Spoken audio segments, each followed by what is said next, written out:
मंजरी, ए मंजरी, जरा मेरी बात तो सुनो। मंजरी, लेकिन मंजरी तो अपनी ही धुन में सिर झुकाए चली जा रही थी। उसके पास से गुजर रहे एक राहगीर ने उसे रोकते हुए कहा, मैडम, आपको कोई बुला रहा है। मंजरी जैसे सोते से जागी। कौन बुला रहा है? कौन बुला रहा है? वो सामने पेड़ के नीचे कोई खड़े हैं, वो आपको आवाज़ दे रहे हैं। मंजरी ने घूम कर देखा तो उसे ऋषभ पेड़ के नीचे खड़ा दिखाई दिया। उसको देखते ही मंजरी चौंक गई। ऋषभ केस के सिलसिले में कोर्ट आया होगा। भला मुझसे क्या काम आन पड़ा जो बरसों बाद आज मुझे आवाज़ दे रहे हैं। मन ही मन सोचते हुए चलो चलकर देखते हैं, शायद कुछ, आखिर क्या बात है, ये सोचते हुए पेड़ के नीचे पहुंच गई। मंजरी को देखते ही तैस में, ओ बड़ी अकड़ है तुझ में, आज भी तेरा घमंड नहीं गया। ऋषभ, पहले तो ये बताएं मुझे क्यों आवाज़ दे रहे थे। रही बात अकड़ की, तो ना मुझ में अकड़ है और ना ही कोई घमंड है। मैं तो अपनी ही सोच में डूबी हुई जा रही थी। मुँह बड़ी आई सत्यवादी सफाई पसंद। मिस्टर सुनिए, मैं आपकी खरीदी हुई कोई दासी नहीं हूँ जो तुम्हारी इस तरह की बदतमीजी को बर्दाश्त करूँ। अकड़ तो तुम्हारी आज तक नहीं गई है।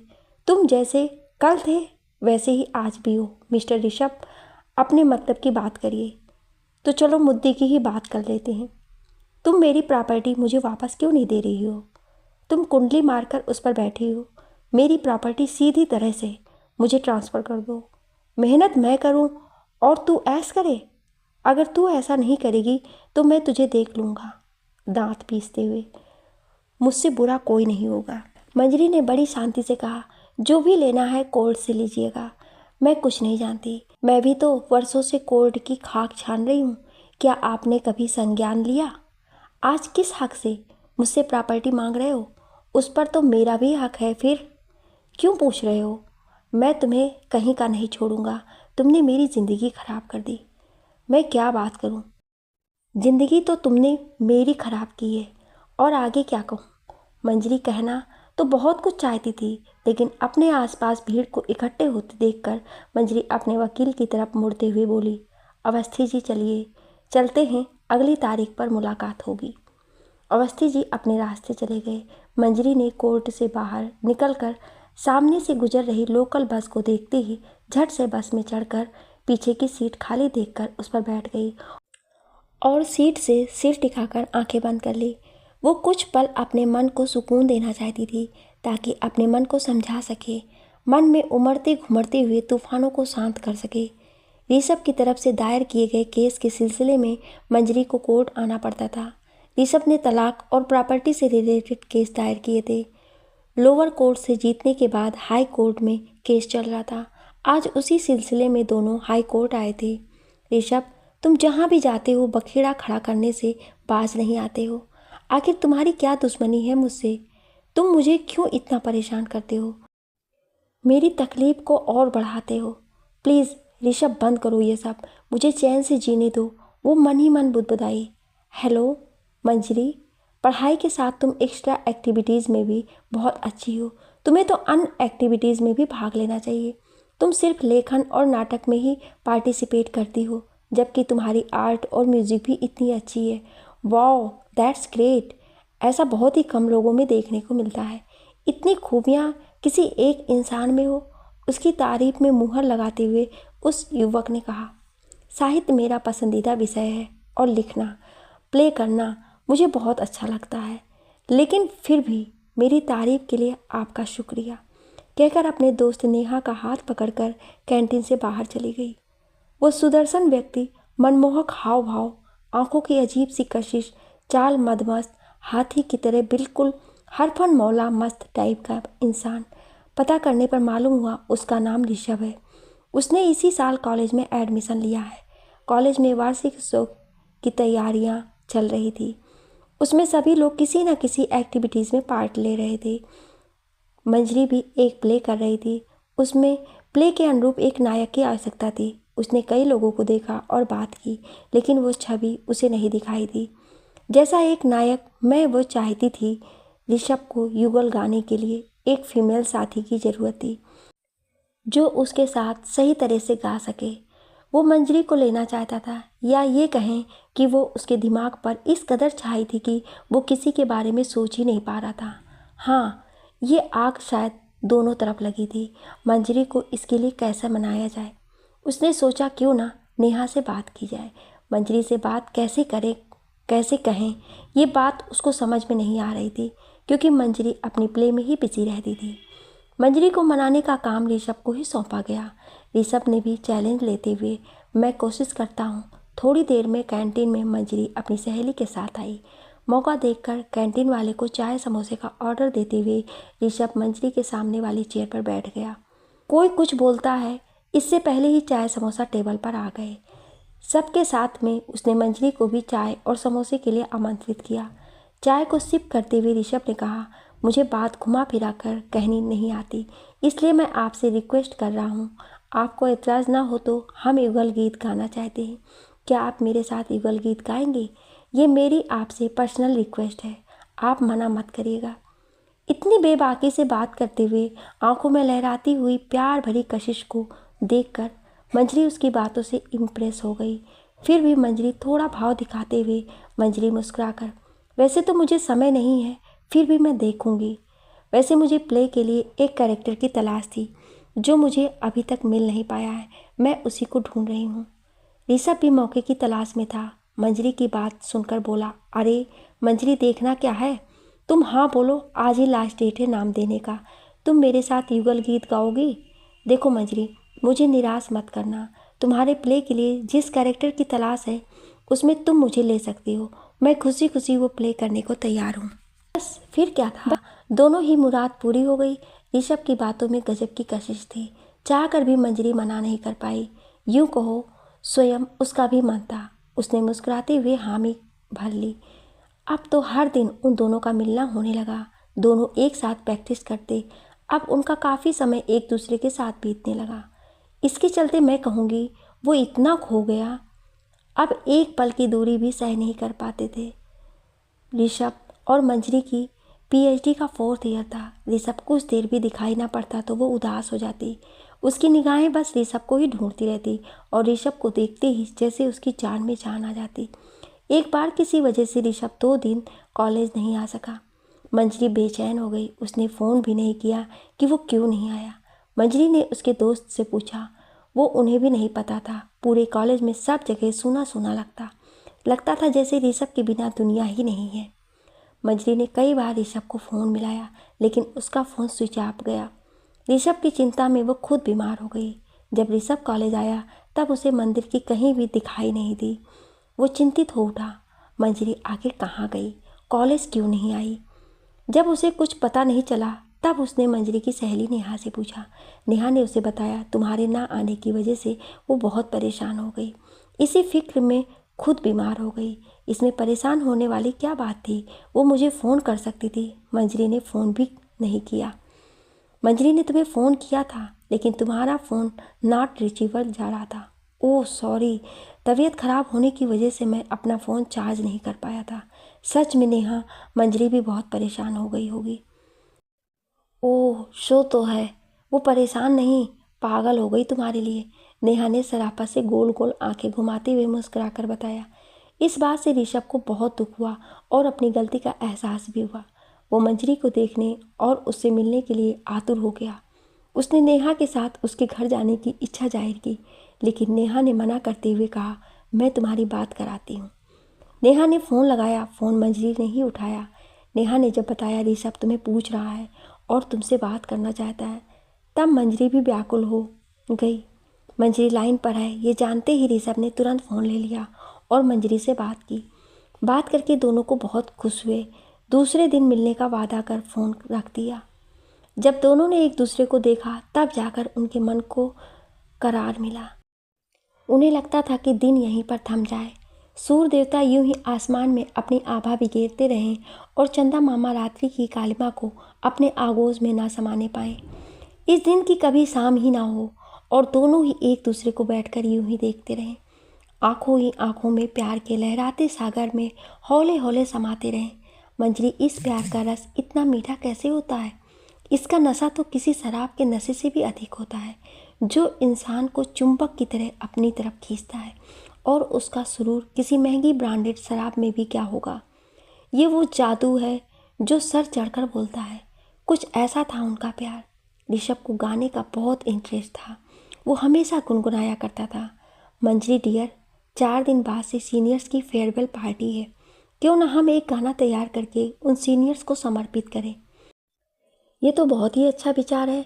तुम्हारे हिसाब से कौन सा गाना होना चाहिए? मुझे तो ये गाना बहुत पसंद है। कौन सा सॉन्ग? मधुबन खुशबू देता है, सागर सावन देता है। सच मंजरी, ये तो बहुत ही खूबसूरत सॉन्ग है।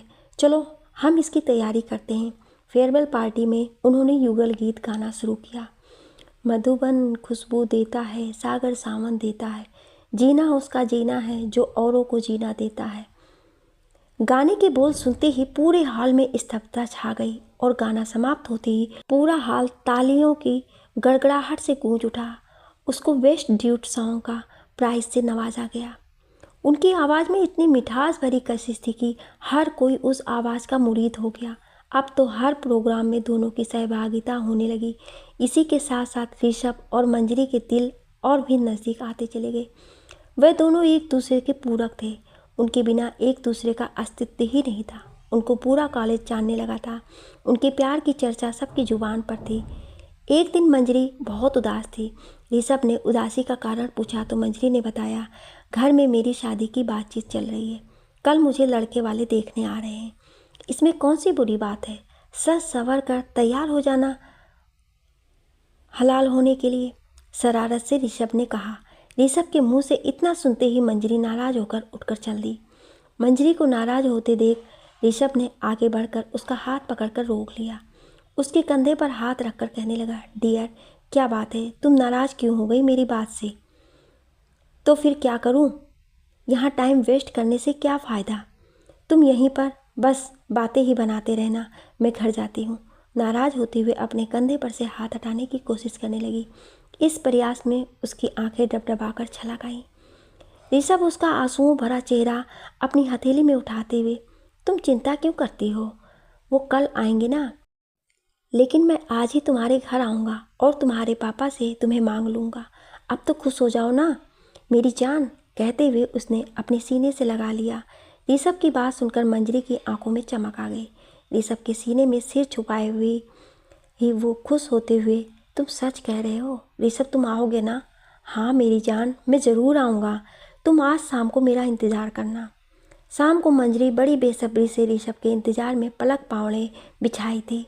ऋषभ ने अपना वादा पूरा किया। शाम होते ही मंजरी के घर जा पहुंचा और मंजरी के पापा से शादी की पेशकश की।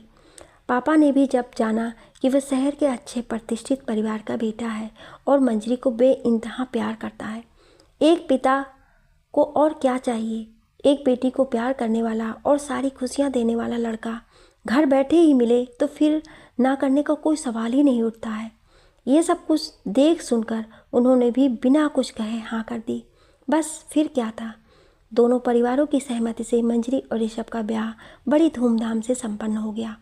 दोनों के दिन हंसी खुशी और प्यार की गहराई में गोते लगाने लगे। इसी बीच मंजरी 2 बच्चों की माँ बन गई। मंजरी को किसी तरह की परेशानी नहीं थी। वो हर तरीके से अपने परिवार और अपने पति और बच्चों के साथ खुशहाल जीवन जी रही थी।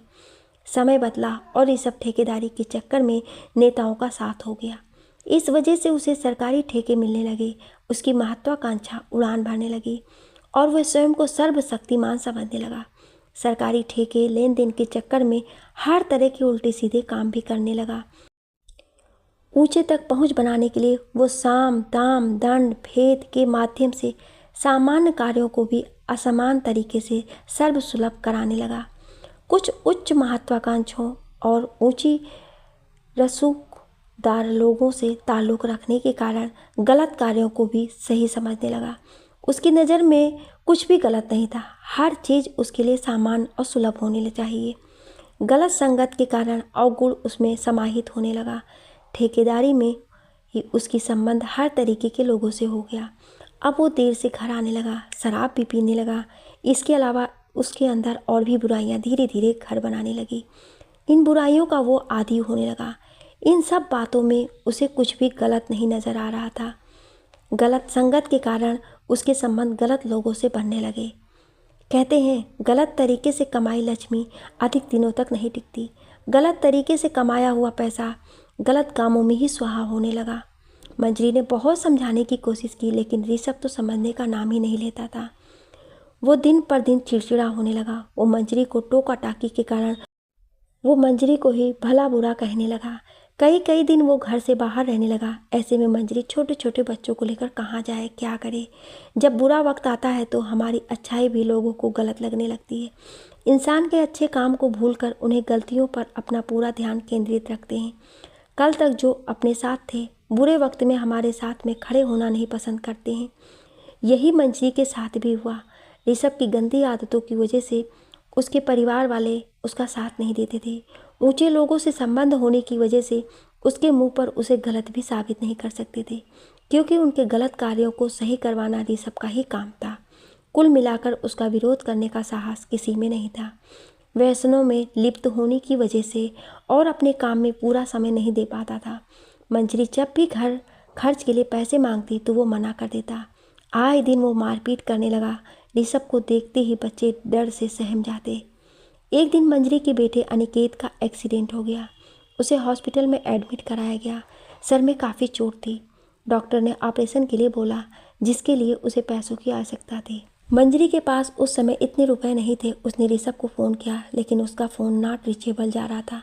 उसने ऋषभ के मित्र को फ़ोन किया तो मालूम हुआ वह किसी काम से फार्म हाउस पर गया है। मंजरी सीधे फार्म हाउस पहुंच गई। गार्ड ने उसको अंदर जाने से बहुत रोका। मंजरी इतनी परेशान थी कि उसने गार्ड की किसी बात पर ध्यान न देकर सीधे ऋषभ के कमरे में पहुंच गई। कमरे का अंदर का नज़ारा देखकर उसके पैरों के नीचे की ज़मीन खिसक गई। ऋषभ दोस्तों के साथ शराब और शराब की पार्टी के साथ रंगरलियां मनाई जा रही थी। ये नज़ारा देखने के बाद एक पल को भी ठहरना कठिन हो गया। मंजरी गुस्से में दुख और दर्द से कराहती हुई सीधे हॉस्पिटल पहुंची। वहीं से उसने अपने पापा को फ़ोन कर अनिकेत की हालत की खबर होने की सूचना दी। खबर पाते ही पापा दौड़े चले आए। बिना कोई देर किए ऑपरेशन के लिए पैसा जमा कर दिया। मंजरी के साइन करते ही ऑपरेशन शुरू हो गया। मंजरी ने जो देखा वो दर्द, दुख और सदमे को बर्दाश्त नहीं कर पा रही थी। ऊपर से बेटे का इस हाल में होना, ये सब कुछ इतना अप्रत्याशित हुआ कि वह किसी भी स्थिति को भूल नहीं पा रही थी, ना अपने मन को समझा पा रही थी। बस इस वक्त तो उसके दिमाग में बेटे की कुशलता के लिए ईश्वर से प्रार्थना ही कर रही थी। अनिकेत का ऑपरेशन सफल हो और वो शीघ्र ही अच्छा हो जाए। मंजरी को एकाएक फार्म हाउस में देखकर ऋषभ भौचक्का रह गया और अपनी चोरी पकड़ी जाने के भय को दिल से निकालने, अपनी गलतियों को छुपाने के लिए वो मंजरी को नीचा दिखाने के लिए मन ही मन सोचने लगा, ऐसे कौन से सवाल करूं ताकि मंजरी मुझसे कोई सवाल ना पूछ सके, उल्टे उसको ही गलत साबित करके अपनी गलतियों पर पर्दा डाल सकूं। इंसान जब पाप करता है तो उस बात को दबाने के लिए वो गलतियां पर गलतियां करता चला जाता है। उसके पापों का बोझ इतना बढ़ जाता है तो स्वयं उसके लिए या भगवान के लिए भी असहनीय हो जाता है, जिसे ईश्वर भी स्वीकार करने की स्थिति में नहीं रह जाता है। अनिकेत का ऑपरेशन सक्सेस हुआ। उसे ऑपरेशन थिएटर से निकालकर आईसीयू में शिफ्ट कर दिया गया। मंजरी अभी घर आई ही थी, तब तक ऋषभ गुस्से से तमतमाता हुआ आदम का मंजरी को देखते ही चिल्लाया, मेरी जासूसी करती फिरती हो, तुम्हारी हिम्मत कैसी हुई मेरी जासूसी करने की? ऋषभ, मैं तुम्हारी जासूसी क्यों करूं? मुझे तुम्हारी ज़रूरत थी। मैंने तुम्हें फ़ोन किया, जब तुम्हारा फ़ोन नहीं लगा और मुझे मालूम हुआ तुम फार्म हाउस पर हो, मैं तभी फार्म हाउस पर जा पहुंची, लेकिन वहां पहुंचते ही तुम्हारा असली रूप मेरे सामने आ गया। अभी तक तो मैंने सुना ही था, अब तो मैंने अपनी आंखों से सब देख लिया। अब उसके लिए तो मुझे कुछ कहना ही नहीं है। मुझसे ज़्यादा तो तुम स्वयं समझदार हो। मैंने तो तुमसे प्यार किया था। मंजरी की एक एक बात उसके कानों में गर्म शीशे की तरह उबल रही थी। मंजरी जितना सच्चाई की पर्दे खोल रही थी वो उतना ही ज़्यादा स्वयं को नंगा महसूस करके जलील हो रहा था, और इस जलालत से उसका क्रोध बढ़ता ही जा रहा था। बस, वो चीखा, तुम बहुत बोल चुकी हो। तुम कैसी पत्नी हो जो अपने पति को भला बुरा कह रही हो? अपने पति की इज्जत करना तो दूर, सरासर बेइज्जती करती जा रही हो। तभी मैं कहता हूँ कि औरत की बुद्धि नहीं होती है, उनका दिमाग घुटनों में होता है। अरे बेवकूफ़ औरत, जो स्त्री अपने पति की इज्जत नहीं कर सकती वो घर परिवार क्या खाक चलाएगी? मुझे ऐसी पत्नी की कोई ज़रूरत नहीं है। दरवाजे पटकता हुआ अपने कमरे में चला गया।